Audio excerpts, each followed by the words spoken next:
Hello everyone and a very warm welcome to this video. Myself Bhumi Thapar और हम cover कर रहे थे चैप्टर रिसोर्सेज एंड डेवलपमेंट। मैंने पहले इस चैप्टर के 2 पार्ट्स अपलोड कर दिए हैं। This is the third part और इस पार्ट में हम कवर करेंगे टॉपिक लैंड रिसोर्सेज। सो हम लैंड पे रहते हैं, हम इकोनॉमिक एक्टिविटीज़ करते हैं लैंड के ऊपर, लैंड रिसोर्सेज कवर करेंगे। We perform are economic activities on land. हम लैंड का यूज़ करते हैं अलग अलग तरीक़ों से। इससे हमें पता चला कि लैंड जो है वो नेचुरल रिसोर्स है आउटमोस्ट इम्पॉर्टेंस का, यानी मोस्ट इम्पॉर्टेंट नेचुरल रिसोर्स है लैंड। क्यों नेचुरल रिसोर्स बहुत इंपॉर्टेंट है? क्योंकि यहाँ पे नेचुरल वेजिटेशन होती है, वाइल्ड लाइफ के लिए होम है, ह्यूमन लाइफ के लिए होम है, इकोनॉमिक एक्टिविटीज़ होती हैं, ट्रांसपोर्टेशन होती है, कम्युनिकेशन सिस्टम होता है। तो ये सब कुछ कहाँ होता है? लैंड के ऊपर। हमें पता चल गया लैंड सबसे ज़्यादा इम्पॉर्टेंट है। लैंड एक एसेट है फाइनाइट मैग्नीट्यूड का। फाइनाइट का मतलब होता है लिमिटेड और मैग्नीट्यूड का मतलब होता है एसेट, रिसोर्स। तो हमारे पास लिमिटेड रिसोर्स है, इसीलिए हमें इसको अच्छे से यूज़ करना है, केयरफुल प्लानिंग के साथ। मतलब अवेलेबल लैंड जो हमारे पास है उसे अच्छे से यूज़ करना है। अब हम बात करते हैं इंडिया की। इंडिया के पास वैरायटी ऑफ रिलीफ फीचर्स हैं। इंडिया के पास क्या वैरायटी, मतलब बहुत डिफरेंट, बहुत अलग अलग रिलीफ फीचर्स हैं। हमारे पास माउंटेन्स हैं, प्लेट्यूज़ हैं, प्लेन्स हैं, आइलैंड्स हैं। 43% जो लैंड एरिया है वो प्लेन है। और प्लेन लैंड में क्या कर सकते हैं हम? एग्रीकल्चर कर सकते हैं, इंडस्ट्रीज़ भी सेटअप हो सकती हैं। तो हमें पता चल गया कि हमारे पास जो 43% लैंड एरिया वो एग्रीकल्चर और इंडस्ट्री के लिए है। इसके बाद हमें पता चलता है कि इंडिया के पास जो 30% टोटल सरफेस एरिया है वो माउंटेन्स का है, यानी माउंटेन्स 30% एरिया कवर करते हैं। जस्ट अ सेकेंड, तो माउंटेन कितना कवर करते हैं? 30% of the total land area. और माउंटेन्स का क्या काम होता है? ये perennial flow of some rivers, यानी कि जो ओवर द ईयर जो फ्लो होता है रिवर्स का, उसकी तरफ ध्यान देते हैं कि रिवर्स में प्रॉपर वाटर रहे अवेलेबल। और ये प्रोवाइड करते हैं फैसिलिटी टूरिज्म के लिए और इकोलॉजिकल एस्पेक्ट्स के लिए। 27% जो लैंड एरिया है वो प्लेट्यू रीजन है। और जो प्लेट्यूज होते हैं वो क्या चीज़ प्रोवाइड करते हैं? रिच रिजर्व्स और मिनरल्स, फॉसिल फ्यूल्स और फॉरेस्ट। अब ये आ गया इसका फ्लो चार्ट कि हमारे पास जो 27% लैंड एरिया है वो है प्लेट्यूज, यानी ये फॉसिल्स में रिच होंगे। जो हमारे पास 30% लैंड एरिया है उसमें माउंटेन्स हैं। माउंटेन्स क्या करते हैं? जो पेरिनियल रिवर का फ्लो है उसका ध्यान रखते हैं। और जो हमारे पास सबसे ज़्यादा प्लेन्स हैं वो हमें एग्रीकल्चर और इंडस्ट्री प्रोवाइड करती है। अब हम बात करेंगे लैंड यूटिलाइजेशन की। हमें पता चल गया लैंड कितनी है, अब इसे यूटिलाइज कैसे करना है।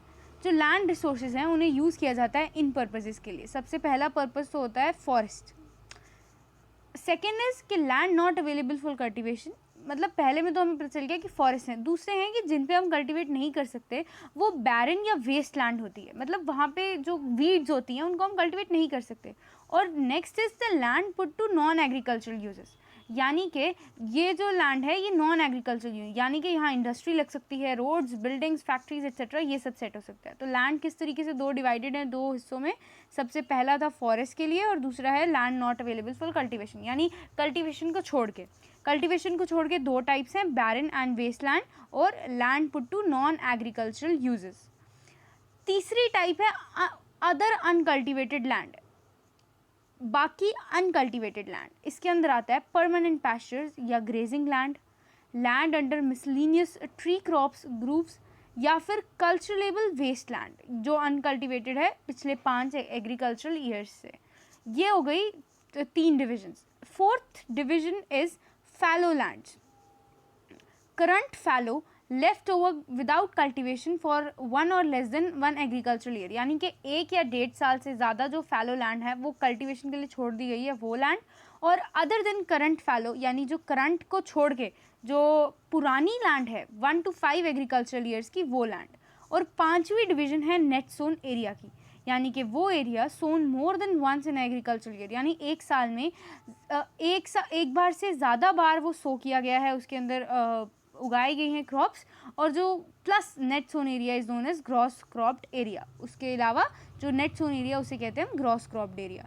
हमें पता चल गया। सबसे पहले अब मैं इनकी एक निमोनिक बना लेती हूँ। The first one is F यानी forest. Just a second, my pen is not working. Yes, the first one is F for forest. Second is not available for cultivation, तो इसको हम N करके लिखेंगे क्योंकि अगर हम cultivation लिखेंगे तो हम उसमें ना ऐड कर दें। Next is O, other cultivated areas, other uncultivated land. Next is fallow land, F. Next is net sown area,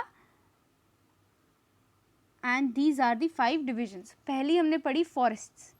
second is not cultivable यानी कि जहाँ पे कल्टिवेशन नहीं हो रही है। O for other uncultivated lands, F for fallow lands and N for net sown area. इसके अंदर की जो डिविजन्स हैं वो अब मैंने यहाँ हाईलाइट कर दी हैं। इसके बाद हम बात करेंगे लैंड यूज़। अच्छा ओके, इनमें से क्वेश्चन ये भी आ सकता है इस टॉपिक में से कि आप लैंड यूटिलाइजेशन बताइए कि लैंड कैसे यूटिलाइज की गई है इंडिया के अंदर, या describe the types of land utilisation, India में कितने तरीके से लैंड को यूटिलाइज किया गया है या क्या क्या टाइप्स होती हैं। तो आपको ये पांचों लिखनी है। सबसे पहले आपको लिखना है कि फॉरेस्ट होती है, उसके बाद लिखना है अदर अनकल्टिवेटेड, फिर फैलो लैंड्स और net sown area, and this one land not available for cultivation. इसके बाद हम बात करते हैं लैंड यूज पैटर्न की इंडिया में। Use of land is determined both by physical factors such as topography, climate, soil type as well as okay, हाँ, land का जब हम यूज़ करते हैं हमें बहुत कुछ देखना पड़ता है। सबसे पहले तो हमें देखना पड़ता है फिजिकल फैक्टर्स को, जैसे कि वहाँ का क्लाइमेट कैसा है, टोपोग्राफी कैसी है, सॉइल कैसा है, और ह्यूमन फैक्टर भी कि वहाँ की पॉपुलेशन डेंसिटी कितनी है, क्या ज़्यादा पॉपुलेशन है, कम है, वहाँ की टेक्नोलॉजी की कैपेबिलिटी कितनी है, वहाँ का कल्चर और ट्रेडिशन कैसा है। हमें दो चीज़ें देखनी होती है, सबसे पहले फिजिकल फीचर्स और दूसरे ह्यूमन। तो जब हम फिजिकल फैक्टर्स देखते हैं तो हम देखते हैं टोपोग्राफी, क्लाइमेट, सॉइल टाइप्स, और जब हम ह्यूमन फैक्टर देखते हैं हम देखते हैं population density, technological capability, culture, tradition etcetera. Total geographical area of India is 3.28 million square kilometre. India का टोटल एरिया कितना है? 3.28 million square kilometre. Land use data, however, is available only for 93% of the total area because the land use reporting for most of the northeastern states except Assam has not been done fully. यानी कि इस समय available India के पास इसमें से total 93% है, क्योंकि कुछ स्टेट्स हैं जैसे कि असम वगैरह का, यहाँ पर कुछ एरियाज़ फुली इंडिया के अंडर नहीं हैं। More over Jammu and Kashmir का भी कुछ पार्ट है जो पाकिस्तान और चाइना का, जो पाकिस्तान ने ऑक्यूपाई किया है, जिसे हम LOC कहते हैं, चाइना ने किया हुआ है लाइन ऑफ एक्चुअल कंट्रोल। इसीलिए हम लैंड यूज़ पैटर्न में टोटल 93% एरिया डालते हैं इंडिया के अंडर जो यूटिलाइजेशन में है। ये आ गया कुछ statistic data. Next is that land use land under permanent pasture has also decrease. How are we able to feed our huge cattle population on this pasture land and what are the consequences of it? यानी कि permanent pastures होते हैं जैसे कि जो goats होती हैं etcetera, उनको पैस्चर्स प्रोवाइड किए जाते हैं ताकि वो वहाँ पर ग्रेज करें, घास खाएं। बट लिखा है कि जो लैंड है इसके अंडर उसको डिक्रीज कर दिया गया है। तो किस तरीके से हम फीड करेंगे ह्यूज कैटल पॉपुलेशन को इस पैस्चर की लैंड के ऊपर, और इसके कॉन्सिक्वेंसेस क्या होते हैं? Most of the other than the current fallow lands are either of poor quality, यानी कि इनको छोड़ के जो बाकी fallow lands हैं ऐसी ही या तो उनकी क्वालिटी पुअर है या तो कॉस्ट ऑफ जो कल्टिवेशन है वो बहुत ज़्यादा हाई है।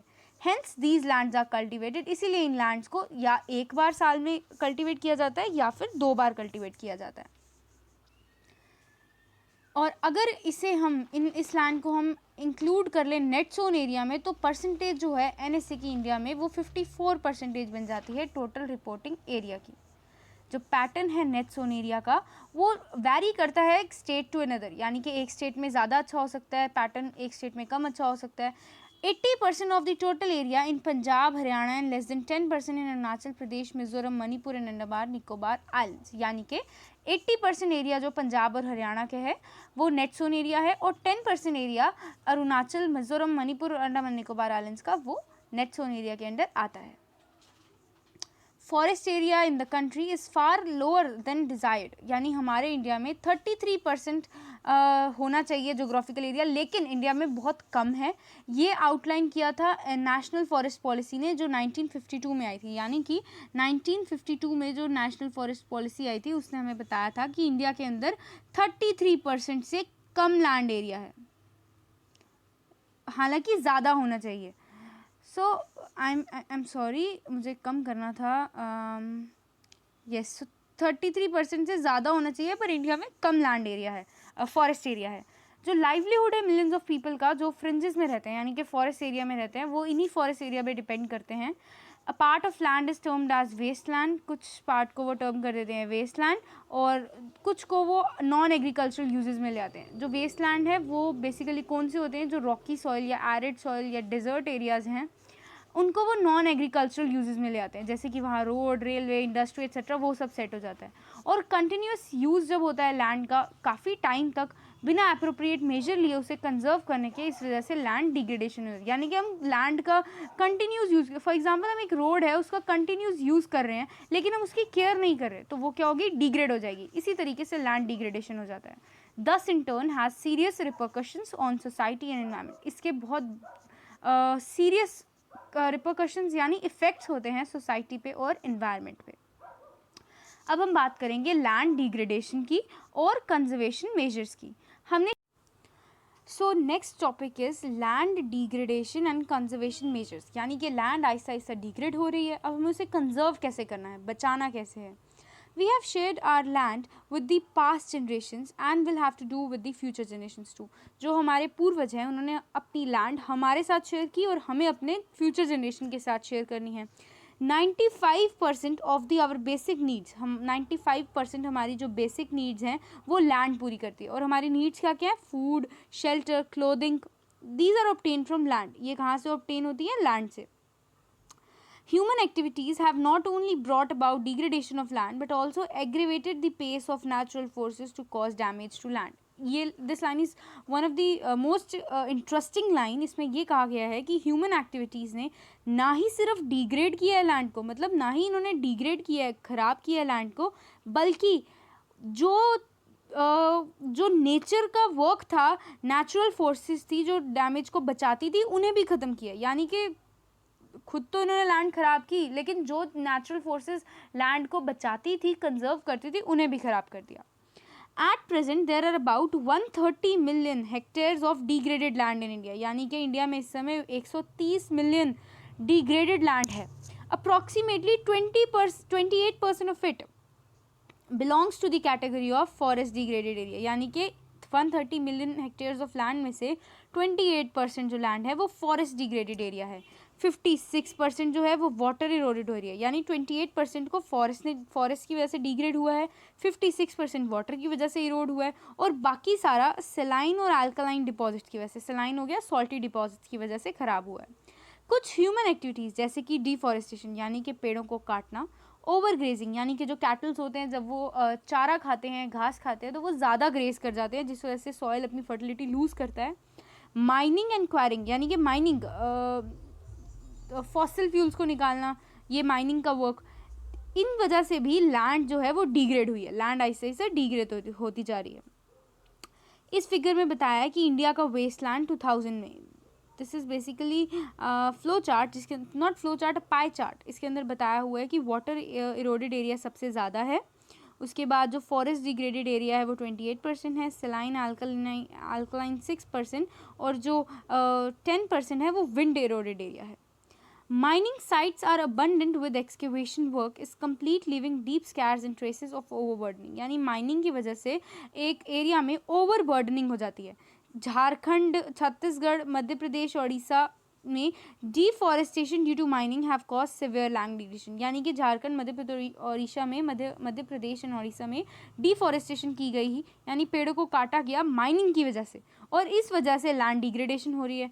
स्टेट्स जैसे कि गुजरात, राजस्थान, मध्य प्रदेश, महाराष्ट्र की में ओवर ग्रेजिंग सबसे ज़्यादा इंपॉर्टेंट रीज़न है लैंड डिग्रेडेशन का, और कुछ पंजाब, हरियाणा और वेस्टर्न उत्तर प्रदेश की स्टेट्स है जहाँ पे इरिगेशन रिस्पॉन्सिबल है, ओवर इरिगेशन रिस्पॉन्सिबल, बहुत ज़्यादा पानी दे देना लैंड को, वो रिस्पॉन्सिबल है लैंड डिग्रेडेशन की वजह से, क्योंकि इससे क्या होता है, वाटर लॉजिंग हो जाती है जिसकी वजह से सैलिनिटी जो होती है लैंड की वो इंक्रीज़ हो जाती है।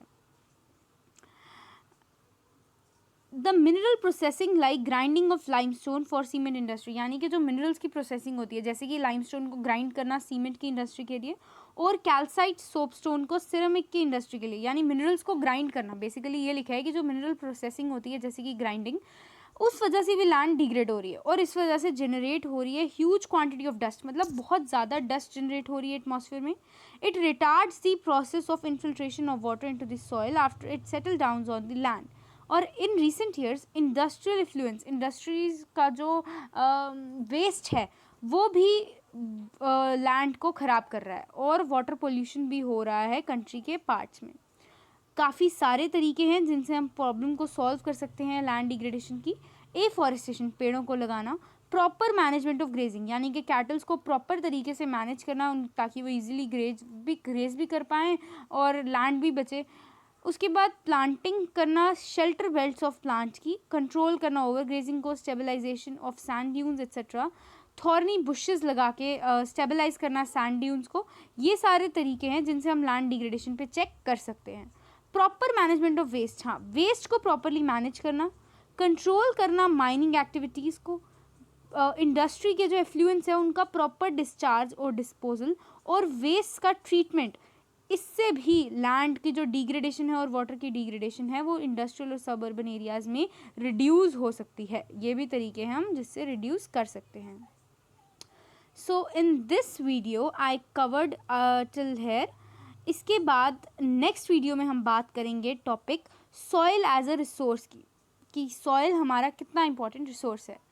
सो आई होप आपको समझ आया होगा। आई विल रिपीट दिस कि मेरे समझाने से इतना फ़र्क नहीं पड़ता, जब तक आप खुद प्रैक्टिस नहीं करेंगे, नोट्स नहीं बनाएंगे, हाईलाइट नहीं करेंगे, तब तक आपको समझ नहीं आ पाएगी पूरी।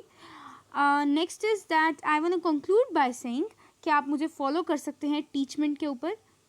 मेरी टीचमेंट की जो आईडी है वो मैं डिस्क्रिप्शन बॉक्स में उसका लिंक दे दूँगी। उसका नाम है बाबू बेसिक्स, और उस आईडी में आपको प्रोवाइड किए कराए जाते हैं educational stuff.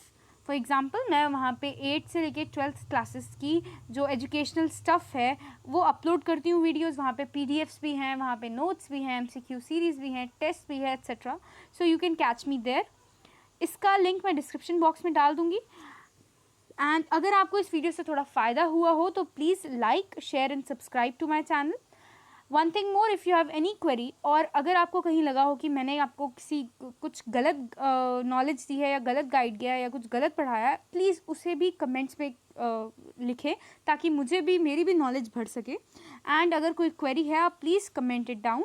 Thank you so much and please take good care of yourselves.